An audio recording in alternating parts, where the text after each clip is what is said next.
Mary Beth hi kumsom thum pakua niin a pasal nen hian kumsom pathum chu anin nei towa fa po pathum lai chu an nei ni te chuan zona somnga chu zo to niin chungzinga somni pakhat te chu zanin hian zo ani le tona Mary Beth lo lom patang ule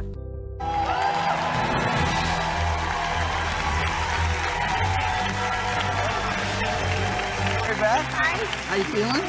Good. I'm great, thanks. Have a seat. Mary Beth Tracy, you're here. ikuta votle maya exam em ni Zam ve ka khatiam lu tuk che exam lo na turin bo rok ti zang khai kan tum phram ton ya ole zanina hian I chung te le I thian te ma po thu dik se ngai do na chung chu tu teng hian ni lo en phatang myang ke hi feel kan ya apasal kan ye ke chu ri chi kan ya feel pa kan ye Mary Louise kania athian nu kania in lo kala wangin kan lo be zanin hian zo na ha tak tak kan in zo do na in pe tlang em Okay. nangin pem ani chuan tanang o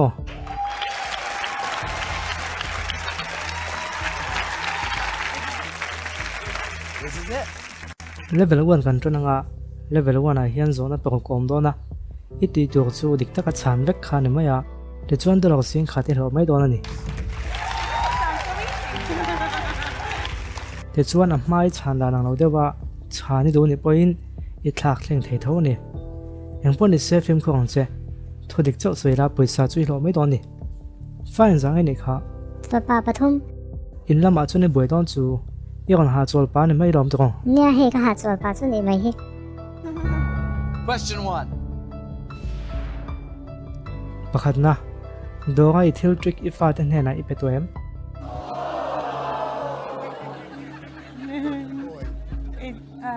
Yeah, I have.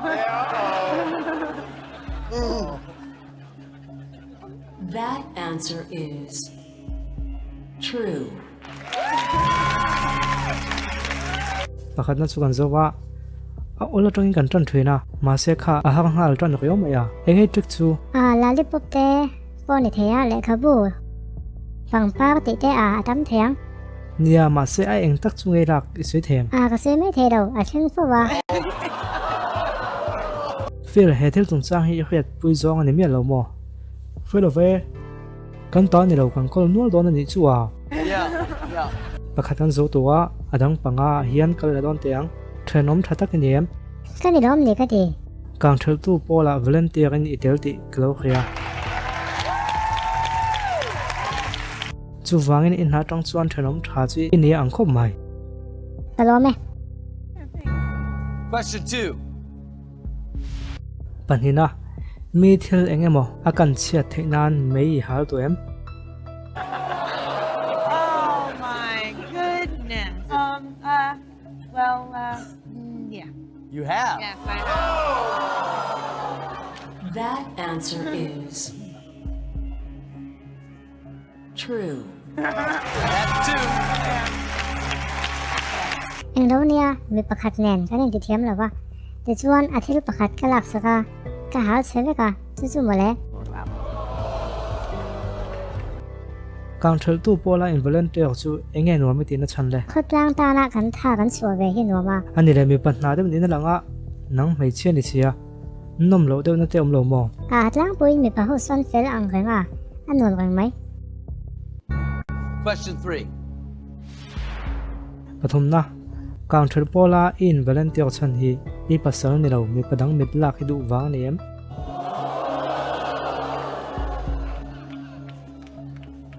Yes.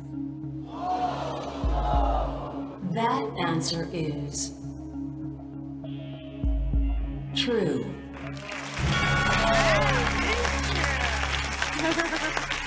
pathum kan zo wa aza ve chu kan thleng tai mi mit chu ila ta ngei ni hriam chu tiang lam hoi zong em po ni lo thian kom hi nom ka ti ve ham khoi ma ro chi ngei ngai dan le mi pamit lak kan soi mo ko tia thrian kom ha kan soi le de ya ole zona pathum te kha ala ha tuk lo pon me theya ma se ha chho zel dona chuta chuan nang ni point in lo tampui ve theina om dona chu zona ata ana chan ha sa tuang si de poi theyang chi kha a omani chuan khala ya badon kha lo me sagula te chuan zona dangin kan thak thleng do ni để chuan i chung te chuan pel mel ka tia Kalome. i thian nu po so chung ko zinga miang mai nin ka khia Question 4. palina i leina te inami thil engemaw tak i ro tu em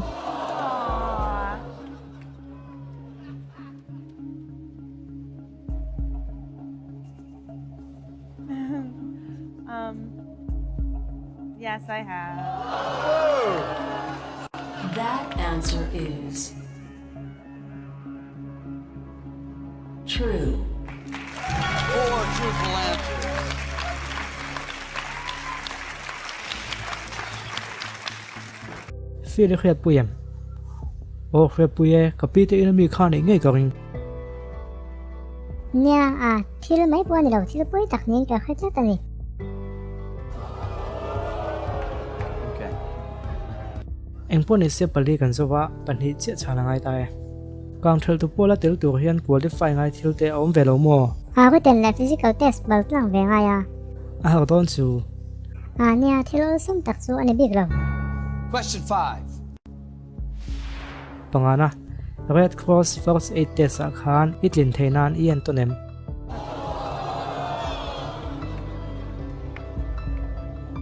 Yeah, I did. En to nang a chan chu kum thum dana kan nei zia. Voi khatal chu ke en ton velom. Okay. That answer is true. panga kan zo ta pakhat che chana ngai ta kan zo trap tu e eng tak chu moi an ton Ka ti thon tel khan nin ka khia. Ka khiat lo kha chu ke en mai zela nga ya. You know. Okay. nang ma hi in ring zo ka tia fine zan ngi nei kha Pero ka sal thatak nei boka chu ta volunteer nai nei boka te ngo nia de kalom. kang mei chua thu chuan i fa te ho poi kal san lob lo pangai don tina ria engpon ni se zona to bel chang tu rin pem le Pe he zona hi ke man ka zo don lo chia a zo tu tu se chu fire chief ngo phar le ni dona lo ngai thang le Question 6. pong na fire station ai thut lain kang mei chua ka report ngai sak lo nei tu em Michael, yes. i mi tu chuak tat mai nia kan pu nia. in khuk na tu ka du em he zona hi mi tu ko tu ni po ka lo ring lo sin Kan ho to pa hi fel takania. pole ani chuan kang mei chua ka report ma se ngai sak lo nei tu em ti kha zona nia ngi chan na le Dik ta ken mo. nia dik ta ka chan tha kan tum kha nia Theme. Yeah, You have. I have. You have. I have. That answer is true.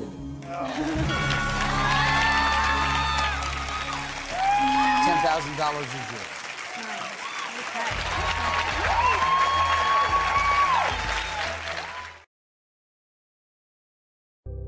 zona pong ka chan ta kho kha a hak lum khop maya i ro to em i ti to em ti vel kha ni chong nok maya o ti le kan ni chang vek le nga la ni chong ka sei du chu ndula ka sing khan lek lo to chuan i ron kal chu ka ring chi alawa ma se zona hi a ha cho zel don ti kha kan khriat nu vek ania engpon ni se adota hian zona panga chan tu om le dona dolak sing ni le sang nga don theina ani don ani ma se soi to ngen zona ma sa ho tang kha chuan ami mal thil tran chok yo don ni na nga dik ta kai chan thei vek kha angai zel don ani chuan kan ti zel don an le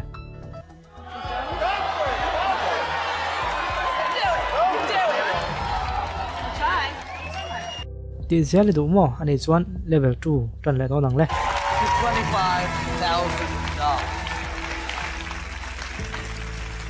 itet lai hun a khoi mem Ri ve tu ka tha no pang tim tak chu ani thina lom. ipa ne nin le chin na te thaim Tha ka tha lom. Question 7.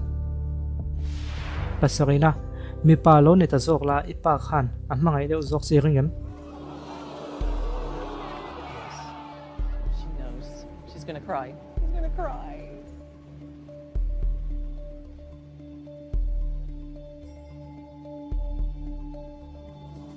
Yeah. It's okay, Mary Beth. That answer is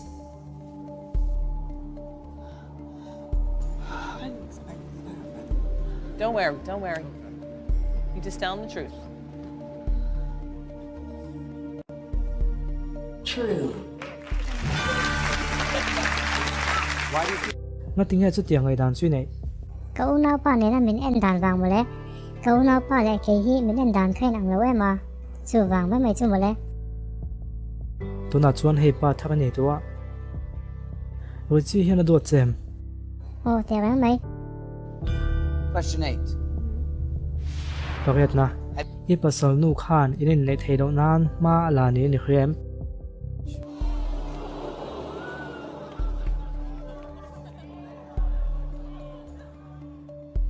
Yes. That answer is true. Ka khia dan mai ne. Pariat ti chang di ke. Kanu pui kha fa te ngai sakna pena chi ni ve a. Chu wangin a fa pa in pui anei san dai tuang kha a phal chi lo ne ver mai. Chu tiang bo ngok vel chu ni ma zo. Okay. Wala sei zui nuam thil pon ni chi lawa. Ti chuan fil khan lo khria la ka du chu. Kha aya bo ngok ti so sang thei zo na tam tak kala keng to baya. Ma se baton kha a omani ti kha thei hin lo la. A ti try ti em. Try Question 9.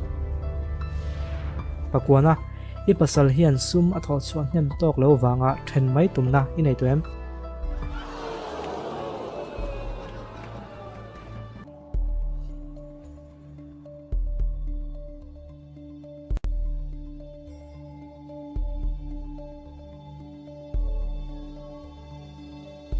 No. I'll leave him. No, I would never want to leave him. I love him with all my heart. That answer is true.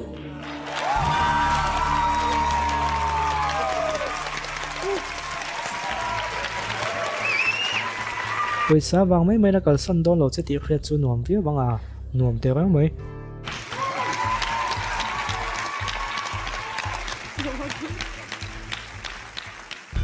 Question 10.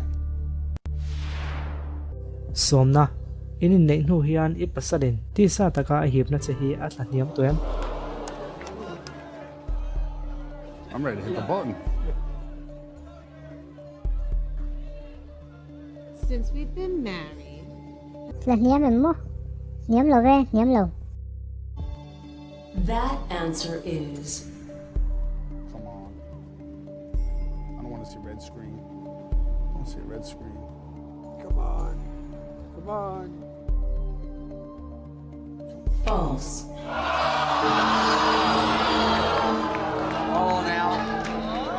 Oh, now. Okay, hold on. Poisa chan chu poi ka ti pui the mai che. Ma se sui fel lom teang. Baton khain lom me sak don mo ko tia a chan chu chan hang sa tak zona ni ve thei ta ta. Entin nge omle Ka in huwa ni. in huwa mo. Feel nge ngai dan le. A thleng ve thrin rom. Eng pon ni se pasal fel tak nei nia.